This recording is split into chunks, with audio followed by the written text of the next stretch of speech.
안녕하십니까. 우리 사회는 코로나로 인해서 길고 어두운 터널을 지나고 있는 것 같습니다. 이 또한 지나가리라는 명언이 생각나는 하루입니다. 우리 채널은 정치, 경제, 사회, 문화, 교육, 보건의료 등 각 분야의 전문가들을 초빙해서 그분들이 가진 지식이나 정보, 그리고 우리나라에서 일어나고 있는 핫 이슈에 대해 긍정과 비판적 사고까지 국민에게 전달해 드리고자 만들어졌습니다.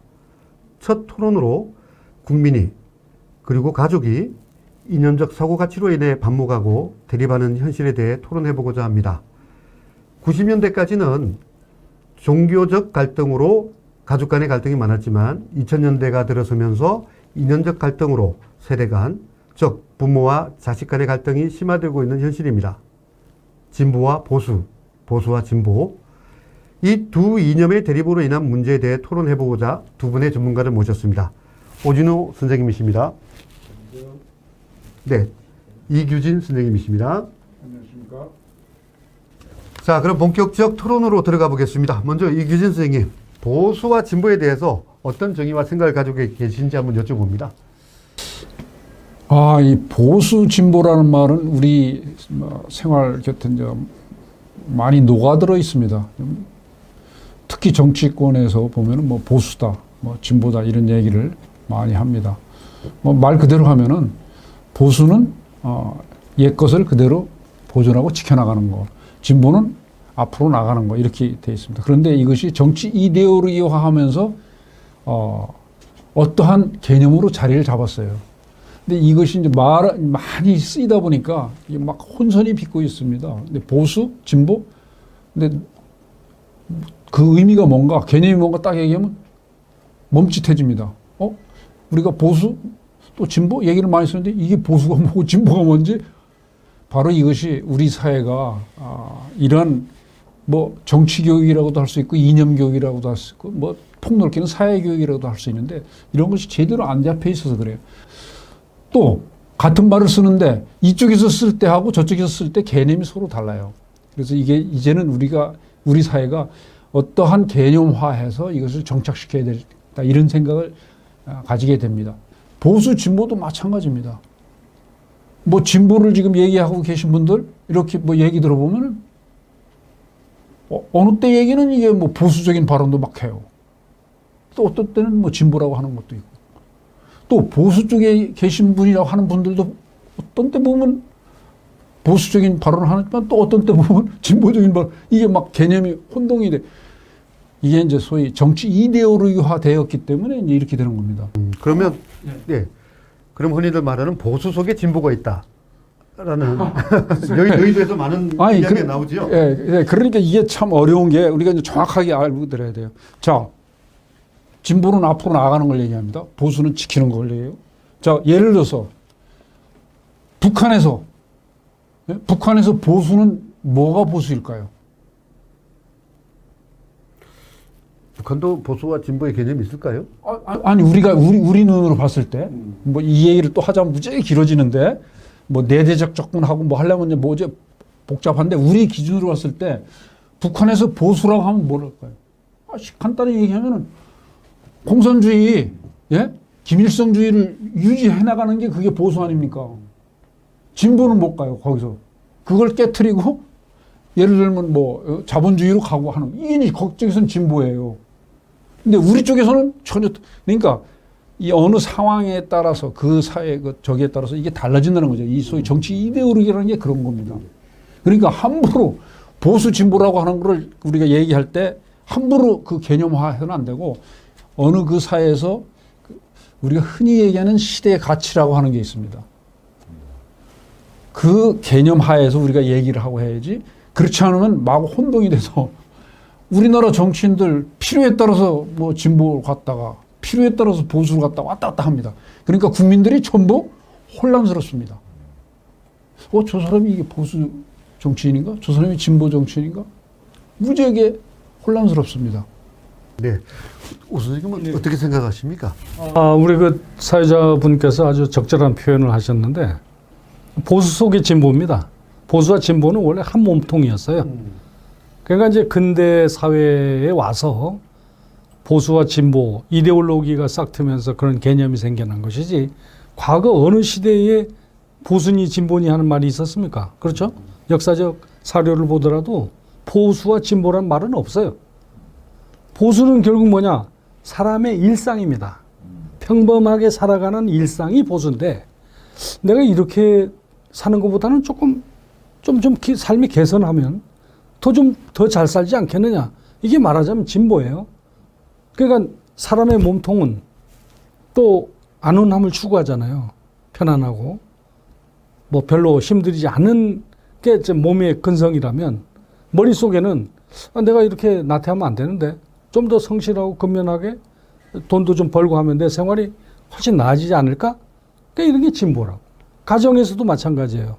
부모님들은 평범한 일상을 원하지만 자녀들은 내가 공부 열심히 해서 좀 더 큰 사람이 되겠다. 내가 좀 더 사회적 위치를 좀 향상시켜야 되겠다는 그 의지.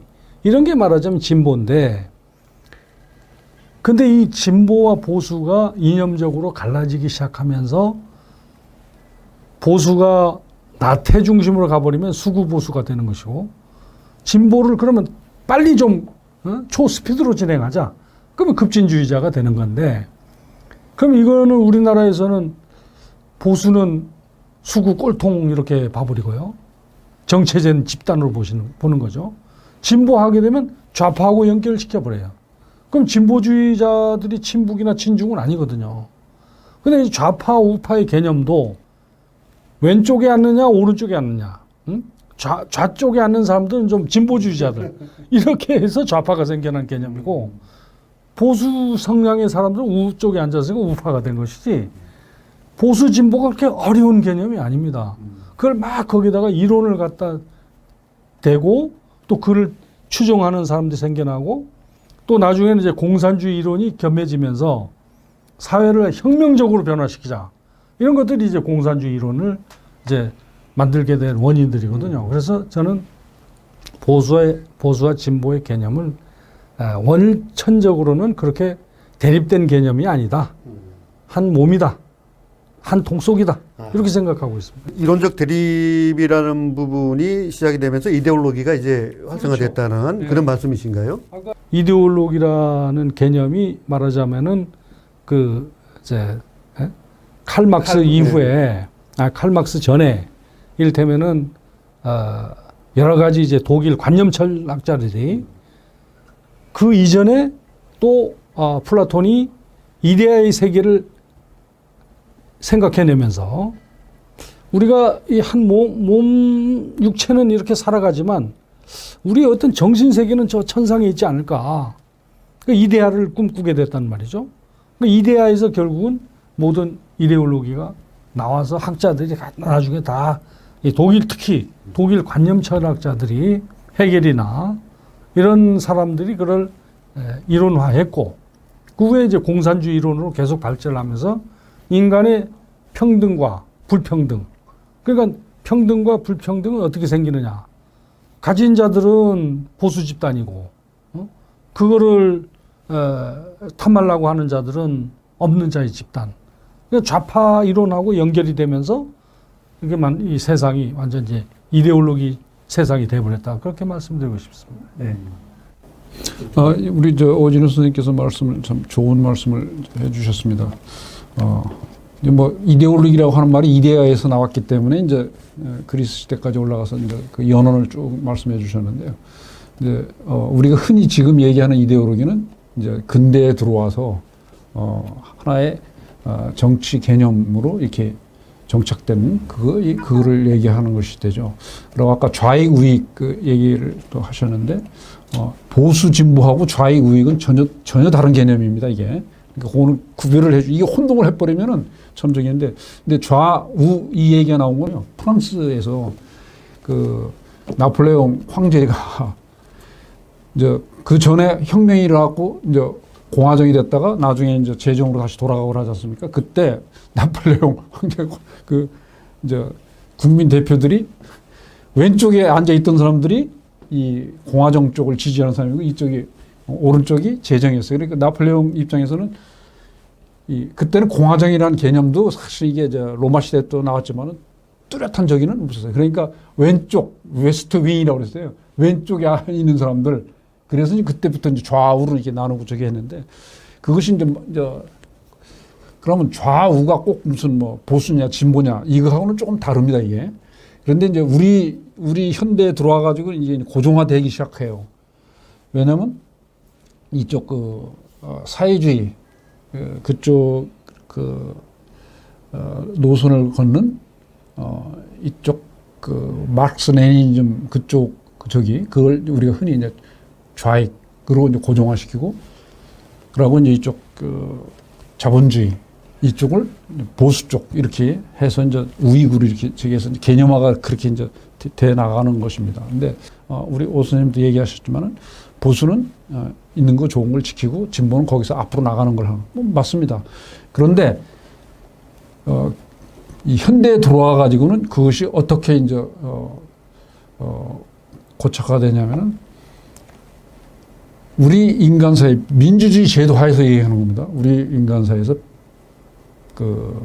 자유권 여기에서 이것도 이데올로기입니다만 자유권을 더 중시 여기고 그걸 근본으로 삼는 이것이 이제 보수고 진보는 평등권 개인보다는 사회를 더 중시 여기는 게 이게 이제 진보 이렇게 개념 분화가 돼서 지금까지 나오는 겁니다. 물론 보수 진보를 그렇게 나누지 말고 다르게 뭐 개념화하자 하면 또 그렇게 갈 수도 있어요. 그러나 현재 우리 그 시대의 가치에서 보수하고 진보는 그런 개념으로 정립이 되고 있는 겁니다. 그러면 그걸 어떻게 우리가 들여다보냐면 헌법을 들여다보면 나옵니다. 그게 우리나라 헌법 보면 뭐 쉽게 얘기해서 뭐 언론의 자유, 뭐 신체의 자유, 뭐 종교의 자유, 거주 이전의 자유, 자유가 나옵니다. 자유. 그게 이제 보수 그 개념 거기서 나오는 거고, 그 다음에 경제적 평등, 예? 또 사회적 평등 이게 또 그 개념이 있어요. 이건 이제 진보적인 개념이 거기 들어가 있는 겁니다. 근데 이것이 지금 막 혼재되고 혼용이 되다 보니까 좀 저기 한데 이건 그러나 이제 분명한 거를 우리가 정해야 나갑니다. 지금 우리 사회에서 이제 정치권에서도 그 얘기 나오는 게 개인의 자유권을 더 중시 여길 것이냐, 아니면 사회적 평등권을 더 중시 여길 것이냐라가 그런 어떤 그 사고 틀을 가지고 이게 정치적 분화가 이루어지고 있는 것이죠. 보수와 진보라는 것은 대립된 개념이 아니라 보수 속에 진보도 있고 서로 상호 융합하면서 발전해가는 사회야말로 안정된 사회이지, 보수와 진보가 대립되는, 학자들은 그걸 대립된 개념으로 이론화시켰어요. 하지만 우리가 이제 향후 대한민국을 이끌어갈 지도자들도 너무 보수주의적이거나 아니면 너무 진보주의적 입장을 택할 때 결국 그게 또 국민 분열의 그런 단초가 될 수도 있단 말이죠. 그래서 보수와 진보는 결국 한 몸이고, 그래서 균형된 감각을 유지하려면 특히 일반인들도 그렇게 살고 있듯이 사회 지도층, 특히 국정을 이끌어가는 집권자, 리더들은 보수와 진보에 너무 집착해서 갈라치게 할 필요는 없다. 그래야 진정한 통합형의 리더가 탄생할 것이다. 저는 이렇게 말씀드리고 싶습니다. 네. 오준호 선생님께서 말씀하신 것 같이 보수와 진보는 대립 관계가 아니다. 그렇습니다. 예, 협력적 관계다. 네.